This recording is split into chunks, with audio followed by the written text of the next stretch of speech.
Anak na panganay ni Tandang Selo si Cabeza Antalis. Sa tulong ng ama at asawa at 3 anak, nalinis nila ang isang bahagi ng kagubatan na abot tanaw sa Naim. Alam nyo, walang nagmamay-ari nito, kaya malakas ang loob na magsaka rito. Tag-ulanin at tag-arawin sa lugar. Sa kakapusan ng pagkain at dahil na rin sa kapaguran ay namatay ang asawa ni Cabeza Antalis sa sakit na pulmonya.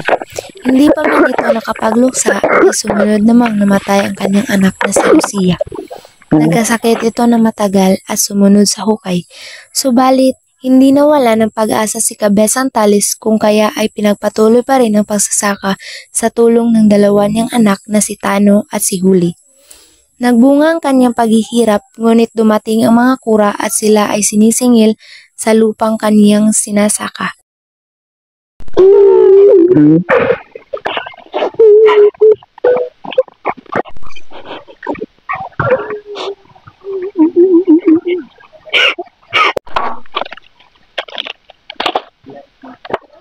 Alam mo kuya, nais ko ring makapag-aral sa Maynila katulad mo, pero hindi naman sapat ang kinikita ni ama sa kanyang pag-aani.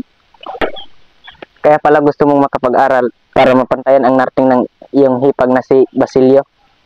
Siyempre, isa na yun. Gusto ko naman maging isang karapat-dapat na babae para sa kanya. Isa pa, nais ko ring makatulong kay ama, sa iyo at kay lolo. Magandang umaga mga anak. Magandang umaga din po, ama.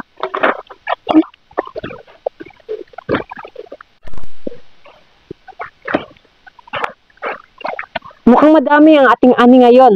Oo nga ama, paniguradong malaki ang iyong kikitain kapag iyan ay iyong naibenta sa merkado. Marami nga ang aking ani, subalit napakalaking buwis naman ang isisingil ng mga praile sa akin. Ano ang bumabagabag sa isipan mo, anak? Ipagpalagay mo na lamang na lumaki ang mga buhaya at nagsindatingan ang mga kamag-anak at gusto nilang kunin ang iyong pinaghirapan. Sila sumusobra na. Kailangan ko na rin pangalagaan kung ano ang pinaghirapan ko. Anak, magtimpi ka. Wala kang mapapala kung maglalaban ka. Magandang araw, Telesforo. Anong maganda sa araw? Ano ba ang kailangan ninyo? Narito kami upang singilin ang iyong buwis. Ang buwis ay 200 piso. 200 piso? Ngunit napakalaki namang halaga iyon. Hindi mo na kailangan makita. Basta magbayad ka lang ng iyong buwis.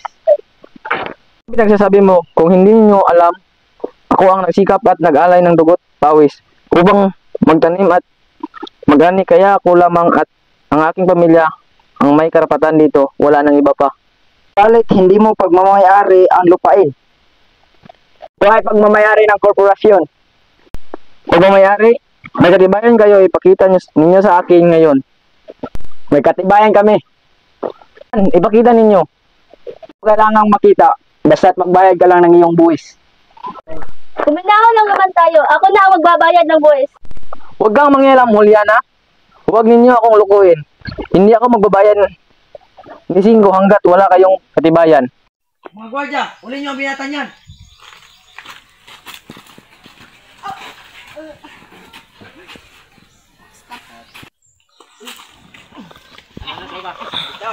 Tulungin ako! Anak!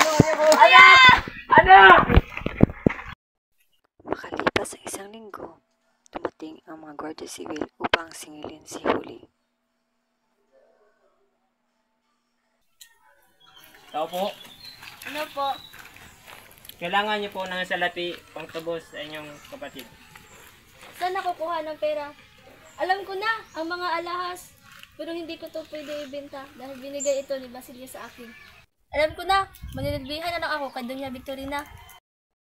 Namasukan si Huli bilang isang kasambahay kay na Penchang at akala niya okay na ang kanyang pamumuhay, pero mali ang kanyang inaakala.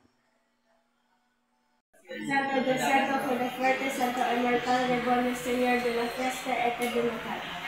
Santo Dios Santo Fuerte, Santo Immortal Rebolio Señor de la Fiesta Eternidad. Ay naku bata ka! Hindi ko alam kung anong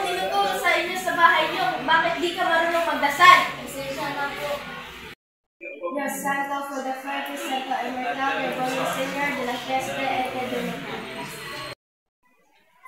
Santo Dios Santo for the Fuerte Santo Immortal Rebaños Señor de la Fiesta Iti Dunucal.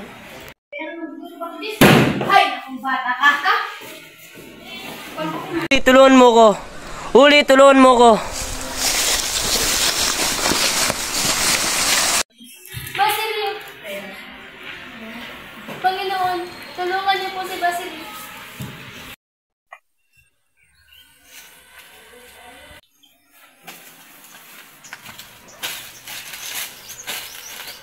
Huli, nalaman mo na ba? Ang alin? Ang nangyari kay Basilio? Ha? Ano nangyari kay Basilio? Na ipatatapon si Basilio? Ha? Si Basilio? Oo, kung gusto mo siyang tulungan, puntahan mo si Padre Camora. Ha? Yung padre na iyon? Ayaw ko!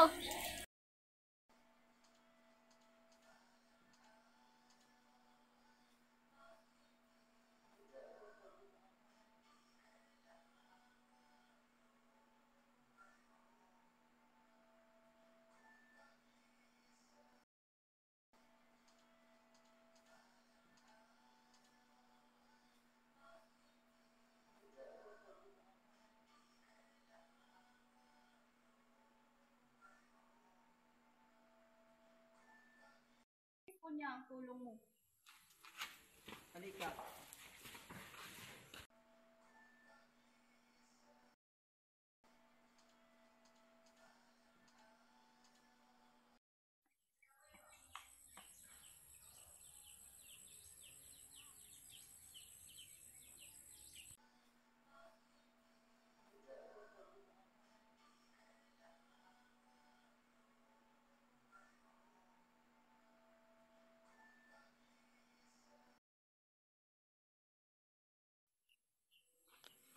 Huli?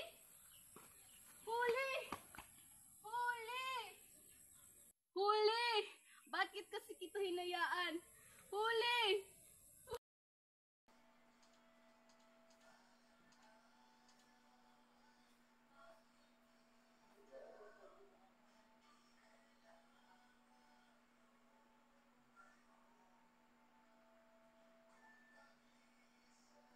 Saglit lang. Gusto ko makita ang aking apo. Hindi talaga pwede.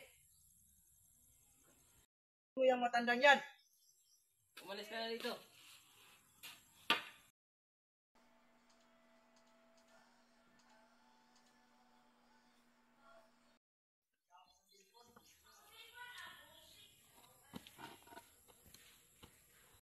Huli! Saan ka na po? Huli! Huli!